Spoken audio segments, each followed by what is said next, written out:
القرآن يوحدنا لطريق الخير يوجهنا الله تعالى أنزله ورسول الله ثم دلالة النص بمنزلة النص حتى صح إثبات العقوبة بدلالة النص. قال أصحابنا رحمه الله: وجبت الكفارة بالوقاع بالنص وبالأكل والشرب بدلالة النص. وعلى اعتبار هذا المعنى قيل يدار الحكم على تلك العلة. قال الإمام القاضي أبو زيد رحمه الله: لو أن قوما يعدون التعفيف كرامة لا يحرم عليهم تعفيف الأبوين. ثم دلالة النص بمنزلة النص حتى صح إثبات العقوبة بدلالة النص. کہ دلالت النص یہ نص کے مرتبہ میں ہے، حتیٰ کہ دلالت النص کے ذریعے عقوبت ثابت کرنا صحیح ہے۔ قال اصحابنا رحمہ اللہ: وجبت الکفارۃ بالوقاع بالنص. ہمارے علماء نے یہ مسئلہ بیان کیا ہے کہ جماع کی وجہ سے کفارہ نص سے ثابت ہوگا، وبالاکل والشرب بدلالت النص، اور کھانے پینے کی وجہ سے دلالت النص سے ثابت ہوگا۔ وعلی اعتبار هذا المعنى قیل یدار الحکم علی تلک العلت، اور اسی معنی کا اعتبار کرتے ہوئے کہا گیا کہ حکم اس علت پر دائر کیا جائے گا۔ قال الامام القاضی ابو زید: لو ان قوما يعدون التعفیف کرامة لا يحرم عليهم تعفیف الابوین۔ امام قاضی ابو زید نے ایک مسئلہ بیان کیا ہے کہ اگر لوگ اف کہنے کو اکرام شمار کرتے ہیں، لو ان قوما يعدون التعلیف کرامة لا يحرم عليهم تعفیف الابوین۔ امام قاضی ابو زید نے مسئلہ بیان کیا ہے کہ اگر لوگ اف کہنے کو اکرام شمار کرتے ہوں تو ان پر اپنے والدین کے سامنے اف کہنا حرام نہ ہوگا۔ مصنف فرماتے ہیں کہ مفید یقین ہونے کی وجہ سے دلالت النص نص کے مرتبے ہیں، یعنی جس طرح نص مفید یقین ہے اسی طرح دلالت النص بھی مفید یقین ہے۔ چنانچہ حدود و کفارات کو جس طرح نص کے ذریعے ثابت کرنا صحیح ہے، ٹھیک اسی طرح دلالت النص کے ذریعے ثابت کرنا بھی صحیح ہے۔ مصنف فرماتے ہیں کہ ہمارے علماء احناف نے یہ مسئلہ بیان کیا ہے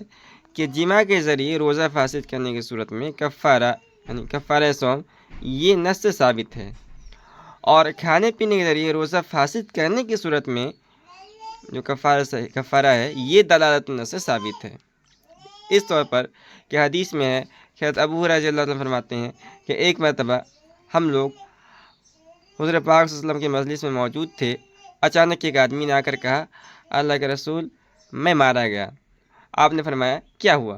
اس نے کہا: رمضان کے روزے کی حالت میں نے اپنی بیوی سے جماع کر لیا۔ آپ صلی اللہ علیہ وسلم نے فرمایا کہ تیرے پاس آزاد کرنے کے لیے غلام ہے؟ اس نے کہا نہیں۔ آپ نے فرمایا: مسلسل 2 ماہ روزے رکھنے کی ہمت ہے؟ اس نے کہا نہیں۔ آپ نے فرمایا کہ 60 مسکینوں کو کھانا کھلانے کی وسعت اور طاقت ہے؟ اس نے کہا نہیں۔ آپ نے فرمایا: بیٹھ جاؤ۔ تھوڑی دیر کے بعد آپ صلی اللہ علیہ وسلم کی خدمت میں کھجور آیا۔ آپ نے فرمایا: سوال کرنے والے کہاں ہیں؟ اس نے کہا: اللہ کے رسول، میں حاضر ہوں۔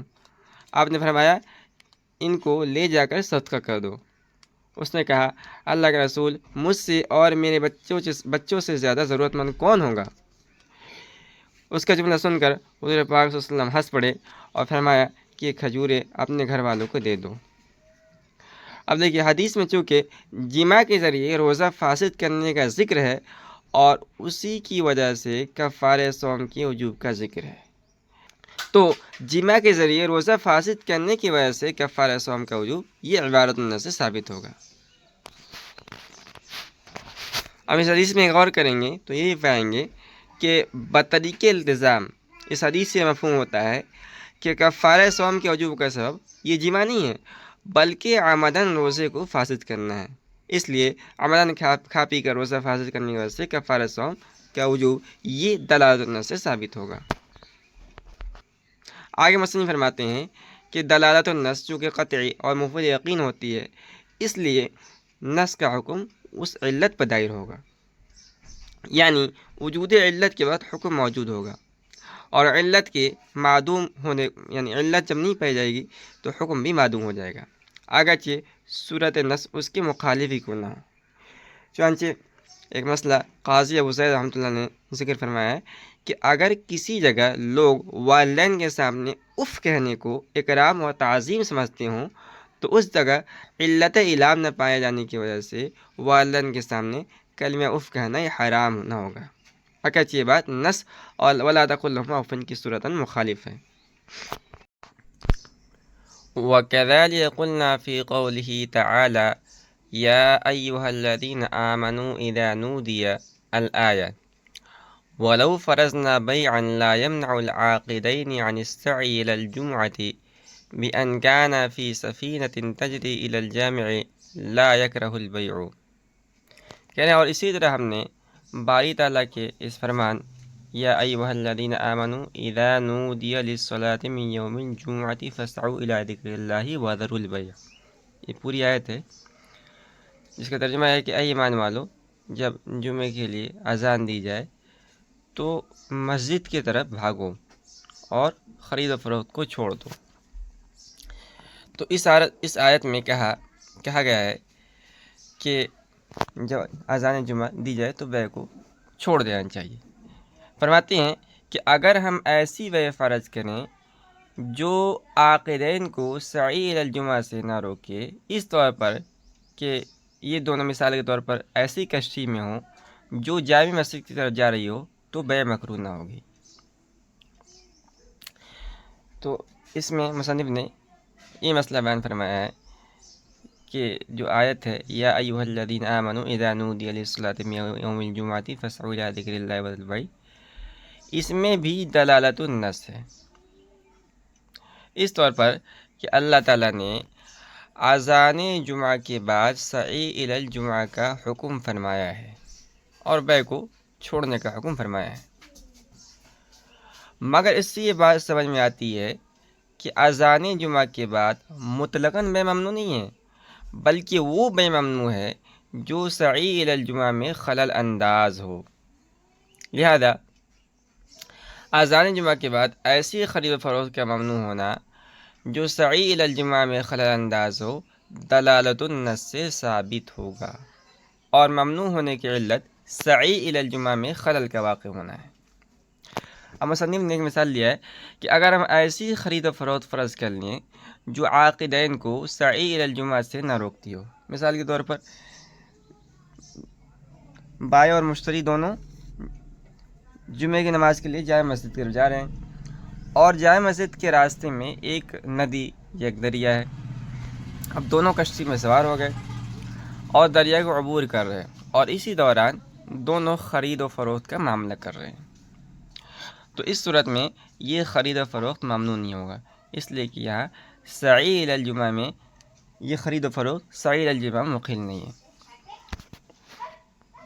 وعلى هذا قلنا إذا حلف لا يزرع امرأته فمد شعرها أو عزها أو خنقها يحنث إذا كان بوجه الإيلام، ولو وجد صورة الضرب ومد الشعر عند الملاعبة دون الإيلام لا يحنث، ومن حلف لا يزرع فلانا فضربه بعد موته لا يحنث لانعدام معنى الضرب وهو الإيلام،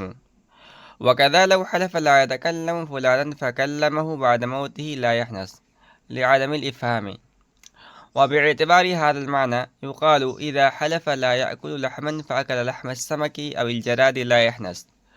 ولو أكل لحم الخنزير أو الإنسان يحنث،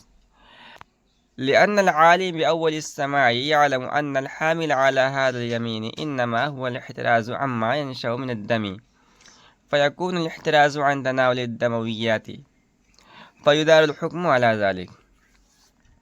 کہنے کہ اسی بنا پر ہم نے کہا کہ اذا حلف لا يضرب امرأته، جب کسی نے قسم کھائی کہ وہ اپنے بیوی کو نہیں مارے گا، فمد شعرها او عزها او خنقها يحنث، اور اس کے بعد اس نے اپنی بیوی کے بال پکڑ کر کھینچا یا اس کو دانتوں سے کاٹا یا اس کا گلا دبایا تو حالس ہو جائے گا۔ اذا كان بوجه الإيلام، بشرطے کہ امور ایلام کے طریقے پر ہوں، تکلیف دینے کے لیے۔ کہہ رہے وَلَوْ وُجِدَ صورت ضربی و مد الشعری عند الملاعبت دون الامی لا یحنس، اور اگر ملاعبت کے وقت بغیر الام کے مارنا اور بال کھینچنا پایا گیا ہے تو حانث نہ ہوگا۔ ومن حلف لا يضرب فلان فضربه بعد موته لا يحنس لانعدام معنی ضربی وهو الالام، کہہ رہے کہ اسی طرح ایک مسئلہ یہ ہے کہ اگر کسی نے قسم کھائی کہ فلاں کو نہیں ماروں گا، پھر اس نے اس کو اس کے مرنے کے بعد مارا تو حانث نہیں ہوگا، کیونکہ ضرب کے معنی یعنی الام یہاں معدوم ہے۔ وَكَذَا لَوْ حَلَفَ لَا يَتَكَلَّمُ فُلَانًا فَكَلَّمَهُ بَعْدَ مَوْتِهِ لَا يَحْنَث لِعَدَمِ الْإِفْهَامِ، اس طرح ایک مسئلہ اور ہے کہ اگر کسی نے قسم کھائی کہ فلاں سے بات نہیں کروں گا، پھر اس سے اس کے مرنے کے بعد بات کی تو حانث نہ ہوگا، کیونکہ افہام معدوم ہے۔ مصنف فرماتے ہیں کہ وباعتبار هذا المعنى يقال اذا حلف لا يأكل لحما فأكل لحم السمك او الجراد لا يحنث ولو أكل لحم الخنزير او الإنسان يحنث، لأن العالم بأول الاستماع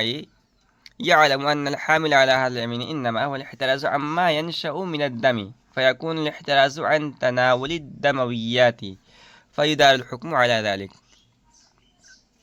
کہ اسی معنی کے اعتبار سے کہا جاتا ہے کہ جب کسی نے قسم کھائی کہ گوشت نہیں کھائے گا، پھر اس نے مچھلی یا ٹڈی کا گوشت کھا لیا تو حانث نہ ہوگا، اور اگر سور کا گوشت کھایا یا انسان کا گوشت کھایا تو حانث ہو جائے گا،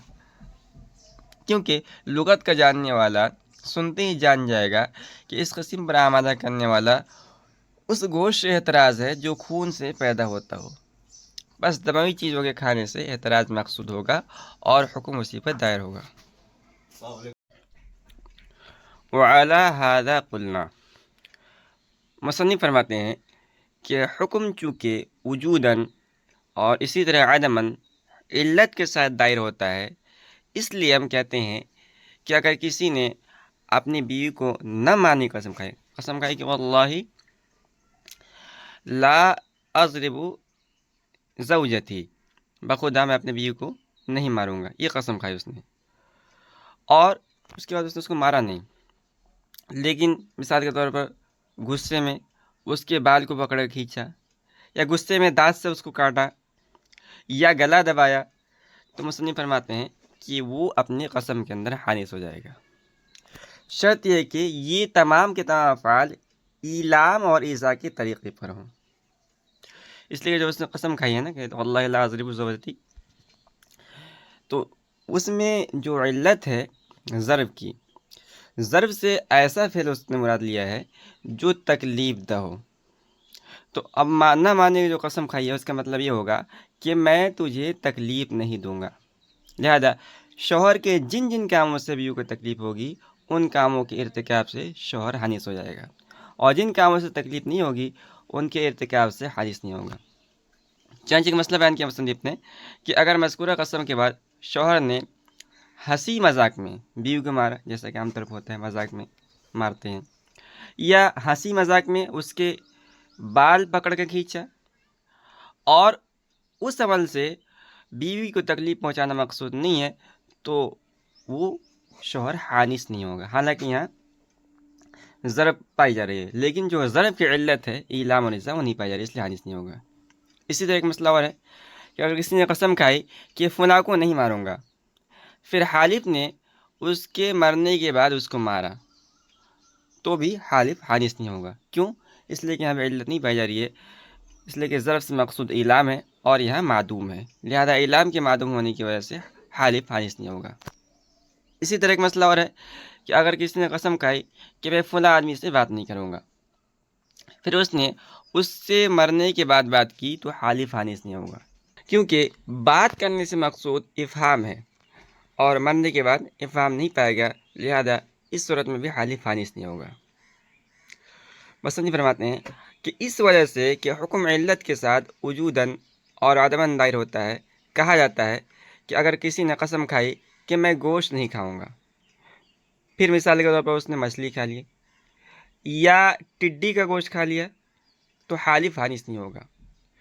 مصنف فرماتے ہیں کہ اگر اس نے سور کا یا انسان کا گوشت کھا لیا تو حانث ہو جائے گا، اور اس کی وجہ یہ ہے کہ عربی زبان کا جاننے والا اس کلام کو سنتے ہی سمجھ جائے گا کہ اس قسم کا مقصد ایسے گوشت سے بچنا ہے جو خون سے پیدا ہوتا ہے۔ اور جب یہ بات ہے تو حالف کی مراد دموی یعنی خون والی چیزوں کے کھانے سے بچنا ہے۔ گویا اس نے یوں کہا کہ میں ایسا گوشت نہیں کھاؤں گا جو خون سے پیدا ہوتا ہے۔ پھر جب اس نے آدمی اور سور کا گوشت کھایا، اور آدمی اور سور کا گوشت چونکہ خون سے پیدا ہوتا ہے اس لیے ان کے کھانے سے حالف حانث ہو جائے گا، اور مچھلی اور ٹڈی کا گوشت چونکہ خون سے پیدا نہیں ہوتا ہے اس لیے ان کے کھانے سے حالف حانث نہیں ہوگا۔ اب اگر کوئی یہ کہے کہ مچھلی کے اندر تو خون ہوتا ہے لہذا اس کے کھانے سے حانث ہو جانا چاہیے،